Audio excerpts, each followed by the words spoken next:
شروع اللہ کا نام لے کر جو بڑا مہربان نہایت رحم والا ہے۔ جب سورج لپیٹ لیا جائے گا اور جب تارے بے نور ہو جائیں گے اور جب پہاڑ چلائے جائیں گے اور جب بیاہنے والی اونٹنیاں یوں ہی چھوڑ دی جائیں گی اور جب وحشی جانور جمع کیے جائیں گے اور جب سمندر آگ ہو جائیں گے اور جب روحیں جسموں سے ملا دی جائیں گی اور جب اس بچی سے جو زندہ دفنا دی گئی ہو پوچھا جائے گا کہ وہ کس گناہ کے سبب قتل کر دی گئی، اور جب اعمال کے دفتر کھولے جائیں گے اور جب آسمان کی کھال کھینچ لی جائے گی اور جب دوزخ کی آگ بھڑکائی جائے گی اور جب بہشت قریب لائی جائے گی،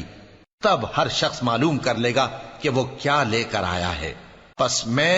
ان ستاروں کی قسم کھاتا ہوں جو پیچھے ہٹ جاتی ہیں اور جو سیر کرتے اور غائب ہو جاتی ہیں، اور رات کی قسم جب وہ پھیلنے لگتی ہے، اور صبح کی قسم جب وہ نمودار ہوتی ہے، کہ بے شک یہ قرآن اس فرشتہ عالی مقام کا سنایا ہوا پیغام ہے جو صاحب قوت ہے، مالک عرش کے ہاں اونچے درجے والا ہے، سردار ہے،